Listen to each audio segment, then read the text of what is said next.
Bismillahirrahmanirrahim. Assalamualaikum warahmatullahi wabarakatuh. Alhamdulillahirabbil alamin. Allahumma shalli ala sayyidina Muhammadin wa ala alihi sayyidina Muhammad. Rabbi shrah li sadri wa yassir li amri wahlul 'uqdatam min lisani yafqahul qawli. Rabbi a'udzubika min hamazati syayatin wa a'udzubika rabbi ayahdurun. Alhamdulillah, puji syukur kepada Allah Subhanahu wa taala yang telah memberikan kita berbagai nikmat yang luar biasa yang kita tak mampu hitung berapa banyak nikmat Allah yang sudah Allah berikan kepada kita semua. Alhamdulillah, kita bisa merasakan itu semua kenikmatan-kenikmatan yang Allah berikan kepada kita. Maka patut kita bersyukur dan selalu memuji Allah Subhanahu wa taala.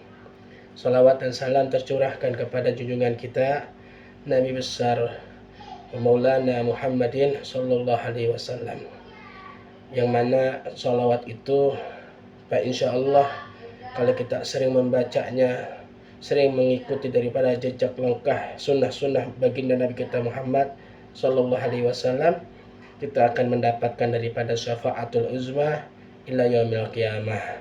Amin ya rabbal alamin. Sebelumnya yang saya hormati daripada Dr. Tubagus Wahyudi, yang mana beliau adalah dosen kami, yang kami diberikan tugas untuk daripada tugas akhir semester, tugas untuk membuat video tentang tafsir Quran, salah satu tafsir Quran di dalam setiap surah. Mudah-mudahan tugas ini dapat membuat atau dapat memberikan manfaat, yang mana manfaat itu bisa kita rasakan nanti dan kita bisa praktekkan dalam kehidupan sehari-hari. Dan ini insya Allah juga bakal bisa menambah daripada keimanan dan ketakwaan kita kepada Allah Subhanahu wa taala. Ya, baik, saya akan membahas daripada tafsir Quran surah Al-Ikhlas ayat 1 dan daripada ayat 1 dan ayat 2. Yang mana Quran surah Al-Ikhlas terdiri dari 4 ayat yang termasuk daripada golongan surah Makkiyah, yang dimana surah ini menerangkan tentang ketauhidan kepada Allah Subhanahu wa taala, keesaan kepada Allah Subhanahu wa taala. Baik, saya mulai. Bismillahirrahmanirrahim, dengan menyebut nama Allah yang Maha Pengasih lagi Maha Penyayang. Ya, Qul huwallahu ahad. Qul huwallahu ahad. Qul, katakanlah ya Muhammad. Qul, katakanlah. Allah Subhanahu wa taala memerintahkan, ya, atau menyuruh atau memberikan tugas kepada Nabi kita Muhammad SAW sebagai Habibullah, sebagai kekasih Allah, untuk disampaikan kepada umatnya, untuk disampaikan kepada para sahabat-sahabatnya, untuk memberitahu kepada para sahabat dan umat-umatnya bahwasanya kul, katakanlah ya Muhammad, huwallahu ahad, sungguh Allah itu esa. Sungguh Allah itu esa. Allah Subhanahu wa taala, ya, di dalam sifat-sifatnya ada daripada sifat esa, yang artinya tunggal. Bisa juga tunggal, bisa juga esa, bisa juga tak terbilang. Maka mustahil tak terbilang sebenarnya. Ya, mustahil Allah berbilang, Allah banyak. Maka Allah kasih pesan isyarat bahwasanya di situ Allah tekankan kul huwallahu ahad, katakan ya Muhammad, aku ini benar-benar esa, aku ini benar-benar satu, aku ini benar-benar tunggal, nggak ada Tuhan selain aku.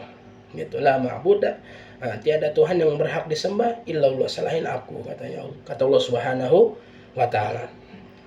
Dan itu mendefinisikan bahwasanya si Allah mempunyai ahad, esanya Allah itu mencakup keseluruhan, ya.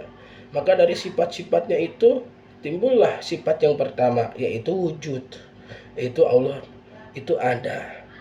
Dengan keadaannya Allah ya sebagai Tuhan yang esa, yang mana Allahul ladzi khalaqas samawati wal arda, yang mana Allah ini yang ciptain langit dan bumi serta barang yang ada di antara keduanya, baik di langit maupun di bumi.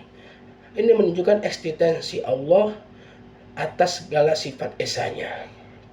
Karena semua alam diatur sedemikian rupa indahnya ya oleh Allah Subhanahu wa taala.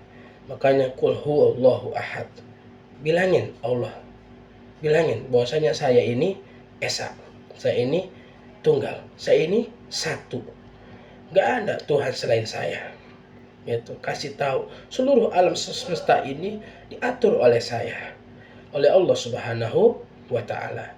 Dan ini kalau kita benar-benar hayatin, imanin, betul-betul meyakini ya Allah ini esa, ini akan menambah daripada benih-benih ketauhidan kita, akan menambah ketakwaan kita, akan menambah keimanan kita, yang mana iman ini begitu sangat penting di dalam kehidupan kita.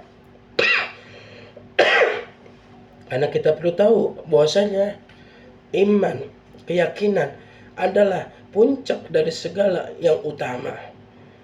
Yang mana iman itu adalah dasarnya dalam setiap perbuatan. Kalau setiap perbuatan tanpa didasari iman, maka itu tidak akan menghasilkan manfaat apa-apa di dalam diri kita. Maka qul huwallahu ahad, yakini bahwasanya Allah itu esa. Dengan kita meyakini Allah itu esa, maka akan timbul ayat yang lain. Huwal awal, huwal akhir, huwal zahir, huwal batin. Allah yang awal, Allah yang akhir, huwal zahir, Allah yang menampakkan nanti zatnya, wujudnya Allah. Wal akhir, dan Allah itu yang maha akhir. Wal batin, dan Allah itu yang tersembunyi. Untuk itu yakinin bahwasanya Allah itu esa. Ketika kita sudah yakinin Allah itu esa, maka seluruh kegiatan aktivitas kita ini akan menghasilkan benih-benih kebermanfaatan yang sangat luar biasa. Yang mana kita nggak bakal galau, kita nggak bakal stres, kita nggak bakal gelisah. Karena kita yakini kita punya Tuhan hanya satu, Allah. Ya, kalau kita yakini kita punya Tuhan hanya satu, yang esa, yang kaya, yang ghani, yang maha kaya, yang malik, al-malik, yang maha merajai, yang rahman, ya rahim, yang maha pengasih, yang maha penyayang, maka itu akan ya daripada di sekujur tubuh kita, keimanan itu akan mengalir dalam darah daging kita, yang akhirnya timbul wa tawakkal 'alal hayyil ladzi la yamutu. Kita bakal terus berusaha untuk watawakal, berserah diri ya alal hayyil ladzi, kepada zat yang maha hidup, yang esa, la yamutu, yang enggak pernah mati, kan, yang enggak pernah mati. Karena di ayat selanjutnya ya disebutkan wa yabqa wajhu rabbika dzul jalali wal ikram, dan Allah maha kekal. Nah, dzul jalali wal ikram, lagi maha tinggi, lagi maha mulia. Ya itulah daripada wujud keesaan Allah. Ya subhanallah, tidak ada segala sesuatu pun yang dapat mengurangi daripada sifat kesempurnaan Allah. Semua sifat itu sempurna, dan itu hanya dimiliki oleh yang esa, yaitu Allah Subhanahu wa taala. Ketika kita sudah yakini bahwasanya Allah itu esa, maka iyyaka na'budu wa iyyaka nasta'in itu akan berasa menyentuh kolbi kita, menyentuh hati kita, gerak-gerik tubuh kita, ibadah kita, pekerjaan kita, semuanya ada unsur keesaan kepada Allah Subhanahu wa taala, yang dampaknya nanti kita bisa rasakan di dalam kehidupan sehari-hari kita. Kita bisa menikmati kehidupan kita tanpa dengan rasa gelisah, tanpa dengan rasa kegalauan, tanpa dengan rasa kesetresan, yang semuanya itu kita yakini semua sudah diatur oleh Allah Subhanahu wa taala yang maha indah, dengan segala keindahan yang Allah punya. Demikianlah daripada kalimat qul huwallahu ahad, Allahus samad. Setelah itu baru kita bilang Allah itu tempat bergantung. Ketika kita sudah yakinin Allahus samad, maka itu akan dengan sendirinya dengan sendirinya kita bergantung kepada yang esa itu. Dengan sendirinya kita tidak akan mengalihkan pandangan kita kepada yang esa itu. Untuk apa? Untuk selalu berdoa, memohon segala keinginan-keinginan kita, untuk selalu bermunajat kepada yang Maha Esa, untuk selalu bergantung kepada yang Maha Esa. Dengan itu kita yakini semua keinginan-keinginan kita, hajat-hajat kita, harapan-harapan kita, cita-cita kita, dengan kita realkan dengan bukti nyata kita, Pak, insya Allah itu tidak akan Allah kecewakan kita.